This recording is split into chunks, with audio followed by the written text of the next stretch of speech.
not okay. All I want, and I pray. Hello' everyone, কি খবৰ সকলোৰে? আশা কৰোঁ সকলো ভালে আছে আৰু ভাবিলোঁ আজিও এটা ভ্লগ আৰম্ভ কৰোঁ। আৰু এতিয়া ৰাতিপুৱা 8:30মান বাজিছে।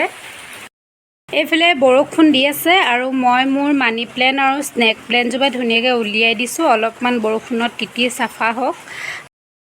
বতৰৰ কথা যে ধৰিবই নোৱাৰি, ৰাতিপুৱাৰ পৰা বৰষুণ দিলে আৰু এতিয়া আকৌ ৰ'দ ওলালে। আৰু এইকেইদিন কিমান বেছি গৰম, কিমান ডিগ্ৰীলৈ গৰম হৈছে গম পাইছে সকলো। আৰু ক'লে কি হ'ব, ভুলটো আমাৰ গাতে, আমি গছ কাটি শেষ কৰিছোঁ, গৰমটো হ'বই।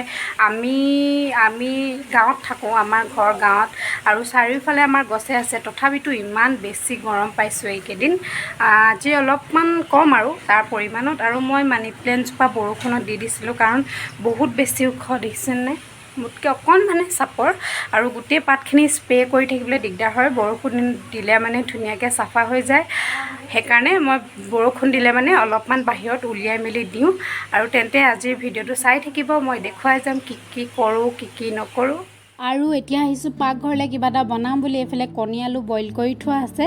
এতিয়া মই প্ৰথম এখন পেন পাতি লৈছোঁ, গৰম হ'বলৈ দি ইয়াতে মই পাপৰ পুৰি ল'ম। পাপৰ এনেকৈ পুৰি খালে বেছি ভাল, কাৰণ তেলত দি খালে মানে তেলটো পূৰা পাপৰখনত লাগিয়ে থাকে, আমাৰ স্বাস্থ্যৰ বাবে ইমান ভাল নহয়। সেইকাৰণে এনেকৈ সদায় পুৰি খাব লাগে, ডাইৰেক্ট গেছতো দি দিব পাৰে।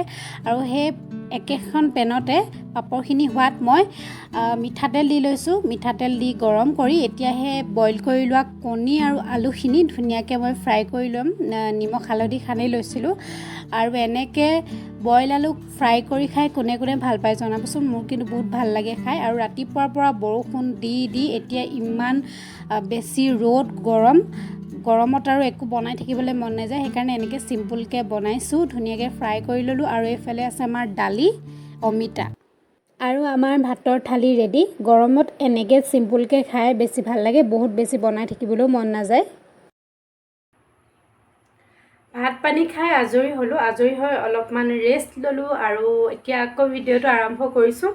এতিয়া ভাবিছোঁ অকণমান স্কিনখনৰ কিবা এটা কেয়াৰ লওঁ, কাৰণ এনেকুৱা হয় ন, গৰম দিনত আমি কিবা এটা যদি স্কিনত লগাওঁ, ঘামি মেলি সেইটো গুচি যায়, মানে কিবা স্কিনখন ডাল টাইপৰ হৈ যায়। ক'ৰবালৈ ওলাই গ'লেও একো ঘঁহিব নোৱাৰি। মইতো জাষ্ট ছানস্ক্ৰীম অকণমান লগাই যাওঁ, কিন্তু সেয়া লগালেনো কি হ'ব, গোটেই মই ইমান বেছি ঘামি মেলি স্কিনৰ পৰা আঁতৰিয়ে যায়। আৰু সেইবাবে ভাবিছোঁ ইনষ্টেণ্ট কিবা এটা কৰোঁ, ইমান বেছি গৰমত কৰি থাকিবলৈ মন নাই, সেইকাৰণে ভাবিছোঁ আপোনালোককো দেখুৱাওঁ। আৰু তাৰ বাবে লাগিব আমাক এয়া কফি লাগিব আৰু গাখীৰ লাগিব। কফি স্কিনৰ কাৰণে খুব বেছি ভাল হয়, মোৰ স্কিনখন বহুত ড্ৰাই হয়, মই আগতো লগাইছোঁ, কিন্তু ইনষ্টেণ্ট কিবা ফেচিয়েল কৰাৰ নিচিনা এটা মুখত ব্ৰাইট আহি যায়। তেন্তে ব'লক দেখুৱাওঁ আপোনালোকক। মই কফি আৰু গাখীৰখিনি ধুনীয়াকৈ মিক্স কৰি লৈছোঁ। মোৰ এইখিনি মিক্স কৰা হৈ গ'ল, এতিয়া মই লগাই ল'ম। মুখখন মই ধুনীয়াকৈ ধুই আহিছোঁ, মুখখনত একো লাগি থাকিব নালাগে।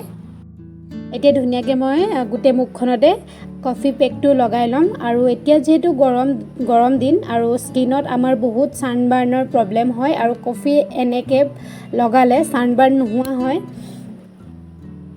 আৰু এইটো ইনষ্টেণ্ট বস্তু হয়, পটককৈ লগাব পাৰি, ইমান বেছি একো কৰি থাকিব নালাগে। আৰু যেতিয়া লগাই দিয়ে নহয়, তাৰপিছত এটা ধুনীয়া স্কিনত ব্ৰাইট আহে। যেতিয়া আমি ফেচিয়েল কৰিলে, আমি যিটো ফেচিয়েল কৰি উঠাৰ পিছত আমি ব্ৰাইট দেখোঁ, সেই ব্ৰাইটটো আহি যায়, খুব বেছি ভাল হয়। মোৰ স্কিনখন বহুত বেছি ড্ৰাই, মই কৈছোঁৱে। আপোনালোকে যদিও লগাব বিচাৰে, আপোনালোকৰ স্কিনত শ্বুট কৰে, এনেকৈ লগাব পাৰে। আৰু লগাই লাহে লাহে চাৰ্কুলাৰ মোশ্যনত অলপমান নিজৰ স্কিনখন মাছাজ কৰিব, মাছাজ কৰি 5 মিনিট ৰাখি মুখখন ধুনীয়াকৈ ধুই দিলে হৈ যাব।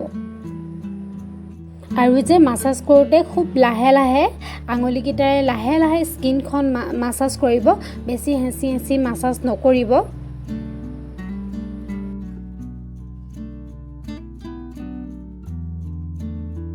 মোৰ লগোৱা হৈ গ'ল, এতিয়া মই মোৰ ভণ্টিকো লগাই দিছোঁ, মানে মোৰ পেহী ছোৱালী, তাইকো ধুনীয়াকৈ লগাই দিছোঁ।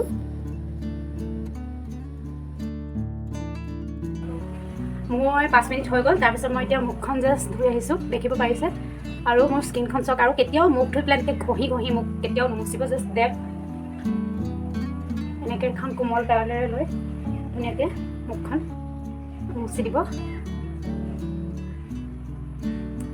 মুখখন মচি দিয়াৰ পিছত আপোনালোকে নৰ্মেলি যিটো মইশ্চাৰাইজাৰ ইউজ কৰে সেই মইশ্চাৰাইজাৰটো ইউজ কৰিব আৰু ক'ৰবাত ওলাই যাবলগীয়া থাকিলে নিশ্চয় ছানস্ক্ৰীম ঘঁহিব মই ইমান বেছি নাজানো কিন্তু নিজৰ কাৰণে যিখিনি কৰোঁ মই সেইখিনি মানে কৈছোঁ আৰু আপোনালোকক এতিয়া স্কিনখন দেখিছেনে ইমান ধুনীয়া ব্ৰাইট আহিছে আৰু খুব মানে ফ্ৰেছ ফিল হয় দেখিবলৈও ভাল লাগে নিজকে আৰু এতিয়া আমি অলপমান খোজ কাঢ়িবলৈ ওলাই যাওঁ মই প্ৰায় যাওঁ দেখুৱাওঁহে যেতিয়া মানে সময় মিলে তেতিয়া আমি যাওঁ খোজ কাঢ়িবলৈ এতিয়াও যাওঁ আৰু দেখুৱাওঁ সেইফালে পৰিৱেশটো বহুত বেছি ধুনীয়া হৈ থাকে কি হ'ল ধুনীয়া ছোৱালী এইফালে আমাৰ ভনী এইফালে মিষ্টাৰ শুবু মিষ্টাৰ শইকীয়া মোৰ ইনষ্টাগ্ৰামত আছে মিষ্টাৰ শইকীয়া ফ'ল' মি এইফালে গৈ আছে ইমান ধুনীয়া হৈ আছে পৰিৱেশটো পূৰা ঠাণ্ডা ঠাণ্ডা বতাহ মাৰি আছে তিতুলা কেনেকৈ নাচে দেখা এবাৰ ধুনীয়া নহয় পাতিলে কিন্তু গোন্ধাবই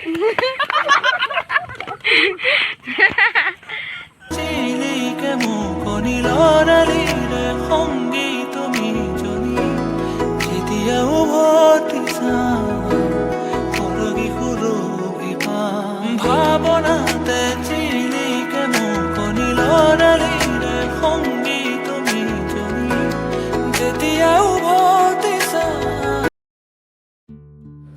আৰু আমি এতিয়া গৈ আছোঁ পৰিৱেশটো যে ইমান ধুনীয়া হৈ আছে এইকেইদিন যিমান গৰম দিলে আজি কিন্তু তাৰ পৰিমাণত বহুত বেছি কম আৰু এই আকাশখন চাওকচোন কিমান ধুনীয়া লাগিছে ডাৱৰবোৰে কিবা এটা মানে শ্বেপ লৈ আছে আৰু এইফালে গোটেইখন সেউজীয়া আমি গোটেইখিনি এনেকৈ ধেমালি কৰি মেলি আহোঁ ভাল লাগে একো আমনি নালাগে আহি আমি প্ৰায় আহোঁ লকডাউনৰ সময়ত বেছিকৈ আহিছিলোঁ আৰু এতিয়া বেছি গাড়ী চাৰি আহি থাকে কাৰণে ইমানকৈ অহা নহয় আৰু এই সূৰ্য অস্ত যোৱাৰ সময় ইমান ধুনীয়া মানে জেগাডোখৰ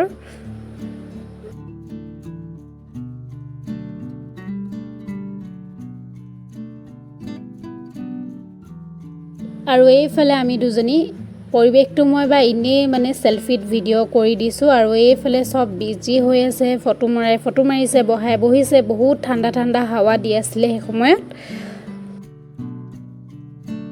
আৰু এতিয়া আমাৰ খোজকাঢ়ি হৈ গ'ল এতিয়া ঘৰলৈ গৈ আছোঁ আৰু আজি বতৰটো বহুত বেছি ধুনীয়া বতাহ মাৰি আছিলে হয়নে পূৰা ঘামিছোঁ তথাপিতো এনেকুৱা বতৰ হ'লে সদায় আহিম খোজকাঢ়িবলৈ বহুত ধুনীয়া ঠাণ্ডা হাৱা মাৰি আছে তেন্তে ভিডিঅ'টো আজি মানে ইমানতে সামৰিছোঁ বাই